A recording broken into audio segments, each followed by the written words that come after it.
যে ছোট্ট মেয়েটা ঘরে কেমন করে পুড়ে পুড়ে ছাই হচ্ছে। ঘরে বাবা বিষ্ণু প্রিয়া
আমার বোনের কাছে অন্তত আমি মরার আগে আমি যেন তোর মুখ থেকে কৃষ্ণ নাম শুনতে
বুঝতে পারলো ওটা নিমাই নয়, নিমাইয়ের মতো দেখতে একজন। রেগে গিয়ে বলে উঠলেন, নিমাই কৃষ্ণ পাবার জন্য ছুটে যাচ্ছিস? নিমাই রে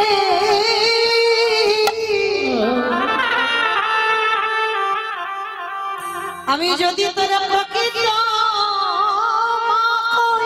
আমি যদি তোরে প্রকৃত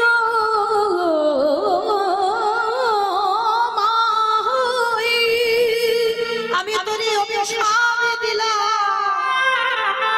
ওরে নিমাই মা দানো ভালো না, আরে তোরে মা যত নদী আয় বসে বসে কাঁদবি, তোর কৃষ্ণ দর্শন কোনদিন হবে না। বিশ্বের শ্রেষ্ঠ মালিক ভগবান অন্তর্যামী ভক্তের কথা অনুভব করলো। মা অভিশাপ দিয়েছে কৃষ্ণ দর্শন হবে না। সন্ন্যাসের পর নিমাই এসেছিল, জন্মভিটাতে নয়, শান্তিপুরী অদ্বৈত আচার্যের ঘরে। আর নিতাই চাঁদকে খবর দিয়েছিল, দাদা সারা নবদ্বীপ বাসীকে খবর দিয়ে দাও, তারা যেন সবাই আমার কাছে এসে আমাকে দেখে, কারণ আমি তো সন্ন্যাসী, আমি আর যেতে পারবো না, ওরা যেন আমাকে এসে দেখে যায়। কিন্তু বাবা, মায়ের দশা যদি এমন হয়, ওই ছোট্ট মেয়ে বিষ্ণুপ্রিয়াকে যে বিয়ে করে চলে গেল, বয়স ছিল মাত্র 14 বছর। বলেন বাবা, 14 বছরের মেয়ে মানে কতটুকু মেয়ে? সেই ছোট মেয়েটাকে ফেলে চলে গেল। আর যেদিন থেকে নিমাই চলে গেল না, বিষ্ণুপ্রিয়ার একটা সংকল্প ছিল। কি সংকল্প জানো? প্রতিদিন ব্রহ্ম মুহূর্তে ঘুম থেকে উঠত। ওই যে কালকের বললাম না, যারা গৌর গোবিন্দ ভালোবাসো, তৈরি হয়ে থেকো, মরার আগে পর্যন্ত তাদের চোখের জল শুকাবে না। আর এই বিষ্ণুপ্রিয়ার এক বান্ধবী ছিল, যার নাম কাঞ্চনা। বন্ধু বান্ধব অনেক থাকে বাবা, কিন্তু সবার কাছে সব কথা বলা যায় না। কাঞ্চনার গলা জড়িয়ে ধরে বলেছিল, গৌর ভালোবাসলে যে এত কষ্ট পেতে হবে, গৌর চরণ আশ্রয় করলে আমার জীবনে যে এত কষ্ট নেমে আসবে, আমি কোনোদিন ভাবিনি। যদি জানতাম, আমি কোনোদিন আমি গৌরকে ভালোবাসতাম না। প্রতিদিন এই বিষ্ণুপ্রিয়া ভোরবেলা সূর্য উদয়ের 1 ঘন্টা 36 মিনিট আগে এই ভোরের বেলা মা আঁচলে করে কিছু ধান নিয়ে যেত। আস্তে মা, আস্তে কথা নয়, আঁচলে করে কিছু ধান নিয়ে যেত। এই জায়গাটা একটু মন দিয়ে শুনবে। আর ওই ধানগুলো নিয়ে যেত সুরধনী গঙ্গার তীরে, স্নান করত ভিজে কাপড়ে, একটা করে ওই ধান হাতে নিত, ভিজে কাপড়ে নখে খুঁটে চাল বের করতো। আর ওই একটা করে, যেমন আমরা জপের মালাতে নাম জপ করি, ওই একটা করে ধান থেকে চাল বের করি, আর 16 নাম 32টা অক্ষর। হরে কৃষ্ণ কৃষ্ণ কৃষ্ণ হরে হরে, হরে রাম রাম রাম হরে। 16 নাম 32টা অক্ষর বলে, আর একটা করে ধান থেকে চাল বের করে। কতক্ষণ? সূর্য পাটে বসা পর্যন্ত। যতগুলো চাউল হয়, একটা সংকল্প, ওই যে বললাম নিমাই চলে যাবার পর ওইটুকু চাউল মাটির হাঁড়িতে রন্ধন করে, শাশুড়ি মাকে সেবা দেয়, বাড়ি একটা কাজের মেয়ে ছিল তাকে দেয়। আর বিষ্ণুপ্রিয়ার সংকল্প, একটা করে অন্ন সেবা করে।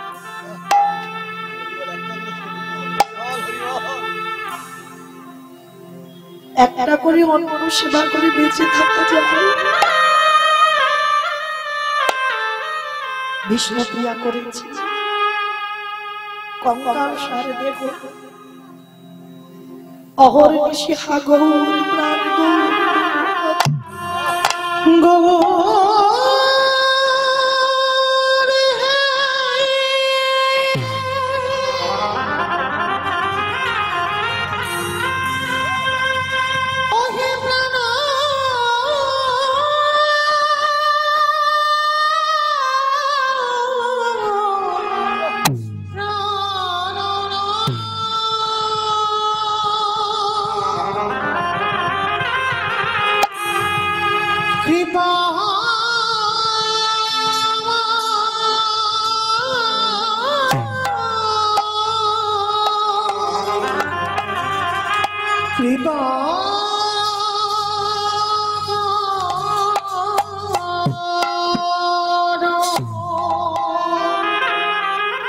ওইভাবে দিন চলে।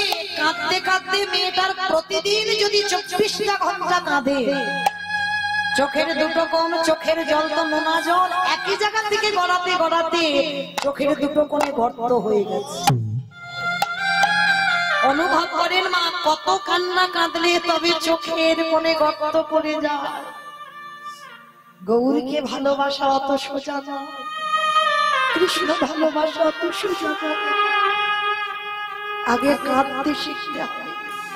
যে যত বেশি কাঁদতে পারবে কৃপা তত বেশি হবে। বিষ্ণুপ্রিয়া ওই নয়ন জলে বুক ভাসিয়ে কাঁদে, আর ওই সবাই মিলে দেখতে যাচ্ছে বাবা নিমাই এসেছে অদ্বৈত আচার্যের ঘরে। আর সবাই যখন নদিয়া থেকে ছুটতে ছুটতে যাচ্ছে, নিমাই এসেছে গো, নিমাই এসেছে, চলে একবার দেখে আসো, সবাই দেখতে যাচ্ছে। আর কতগুলো মেয়ে বিষ্ণুপ্রিয়ার কাছে গেছে, প্রিয়া তুই কেমন বিচারিণী হয়েছিস দেখেছিস? আমাদের নিমাই এলো, সবাইকে যেতে বললো, কই তোকে তো যেতে বললো না। মানে যেটা চলতি কথায় বলে বাবা, কাটা ঘায়ে নুনের ছিটে দেওয়া।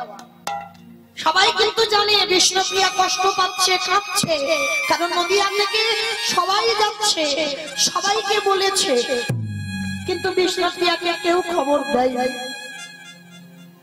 আবার তার উপরে কতগুলো মেয়ে বলছে তুই বিচারিণী হয়েছিস, অসতী হয়ে গেছিস, ওই জন্য আমাদের নিমাই সবাইকে যেতে বললো, তোকে তো বললো না। বিষ্ণুপ্রিয়া চোখের জলটা মুছে ফেলে বলছে, বাহ, তোর আমার কষ্ট দিবি বলে কথাটা বলছি, কিন্তু আমি কষ্ট পাই না, আমি আর কষ্ট পাই না। কষ্ট পেতে পেতে হৃদয়টা কষ্ট আর কষ্ট পাই না। তবে শোন, এই যে আমাকে বলছিস না সবাইকে যেতে বললো, আমাকে যেতে বললো না, কিন্তু একবারও কি তোরা এই কথাটা বলবার আগে ভেবে দেখেছিস? যে মানুষটাকে পাবার জন্য জগতে সবাই কাঁদে,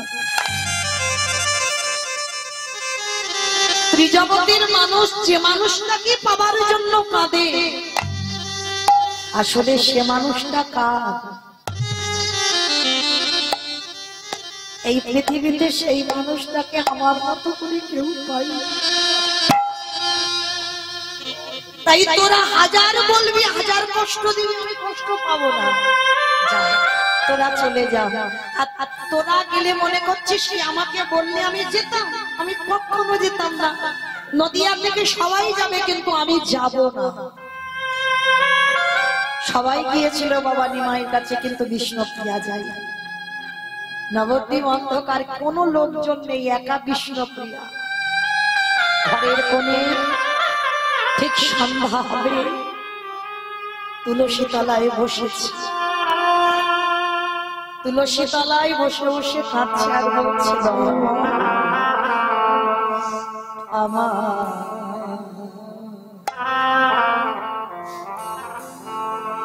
কাঁদিতে কাঁদিতে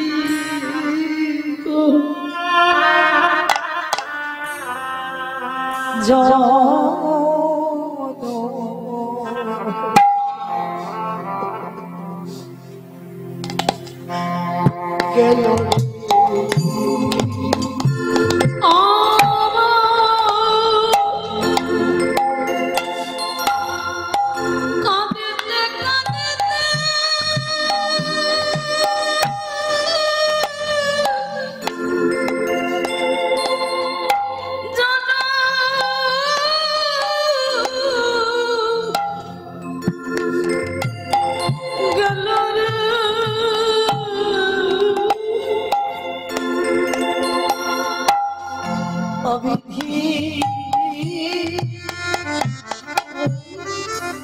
লিখিল ভালে ভালে ভালে কথা কত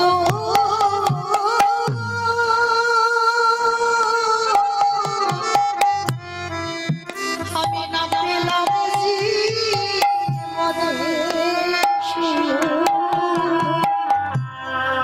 বিধি লিখিল ভালে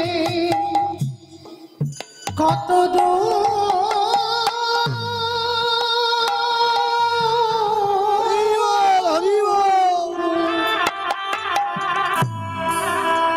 আমি না পেলাম জি বনে অবিধিরে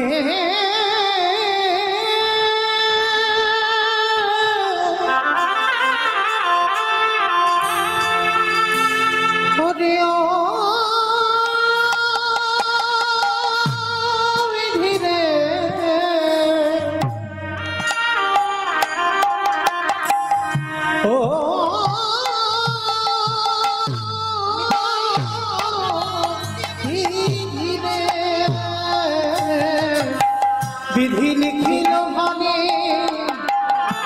কত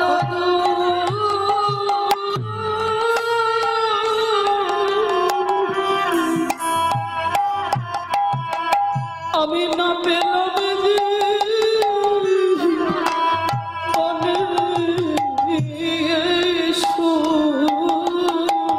মনে মনে এখনো জানি কি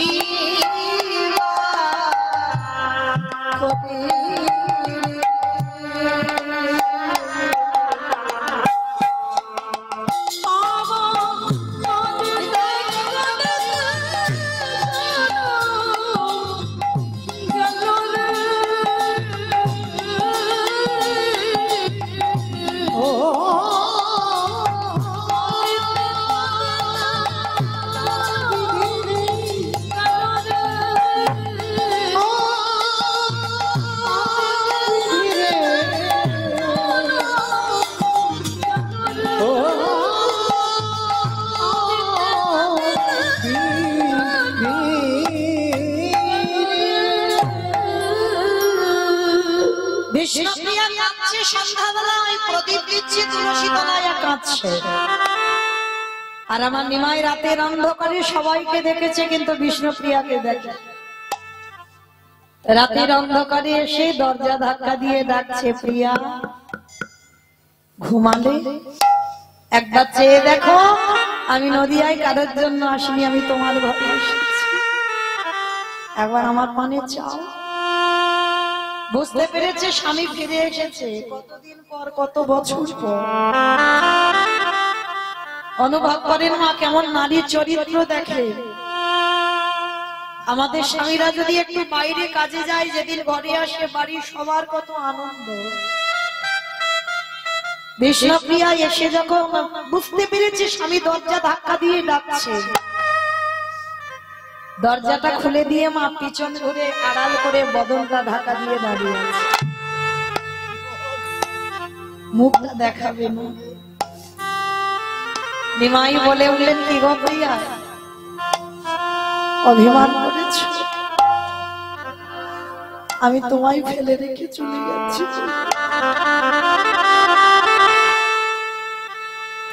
কিন্তু ধর্ম রক্ষার জন্য, এই জগৎবাসীর কল্যাণের জন্য তোমার সন্ন্যাস নিতেই হবে। তুমি অভিমান করো না প্রিয়া, আমি নদিয়ায় কারোর জন্য আসিনি, আমি তোমার জন্য ছুটে এসেছি, একবার আমার পানে চাও। বিষ্ণুপ্রিয়া এত বছর পরে স্বামীকে কাছে পেয়েও আড়াল করে বলে বললেন, তুমি ফিরে যাও। কেন এসেছো আমার কাছে? আর তুমি যদি স্বামী 1000বার ডাকো, আমি একবারও তোমার ডাকে সাড়া দিতে পারি না। কেন তুমি পারো না? তার মানে আমার উপরে এত অভিমান করেছো, আমি তোমাকে ডাকছি তুমি এদিকে তাকাবে না? বলে না, আমার অভিমান নয়, তুমি বোধহয় ভুলে গেলে যেই একবার সন্ন্যাসী হয়ে যা, তুমি কি জানো না স্বামী, তারে যে নারী বধ,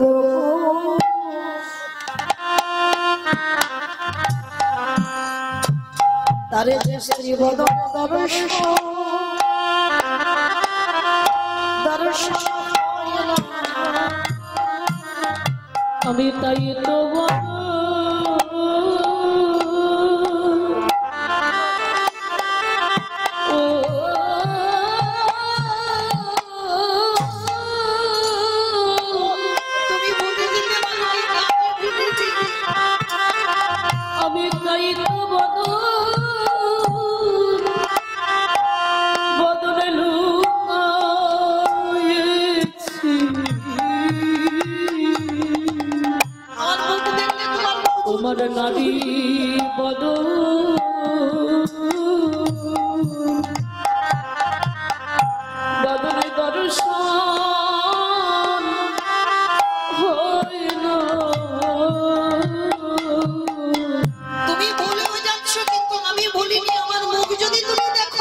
তাহলে তোমার ভজন নষ্ট হয়ে যাবে।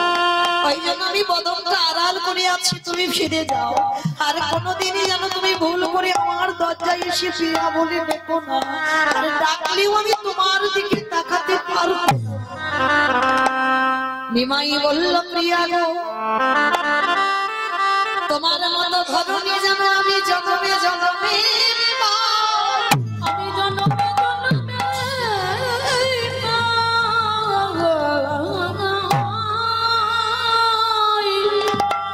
তোমার মতো ধরনী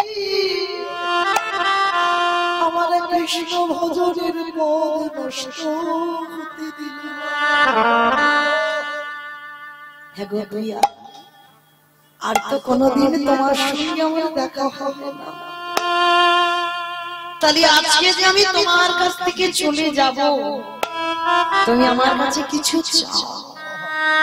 আমি এ জীবনে কোনোদিন তোমায় সুখ দিতে পারলাম না, তুমি আমার কাছে কিছু চাও।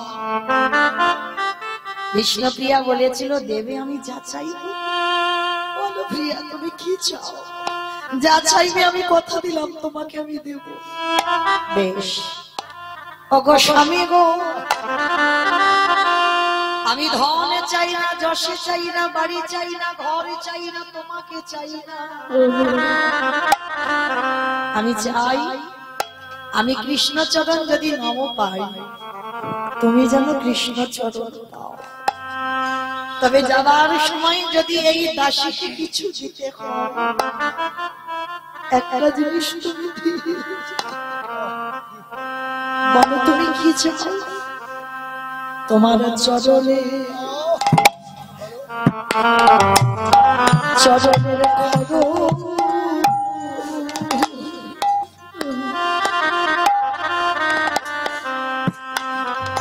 তুমি আমার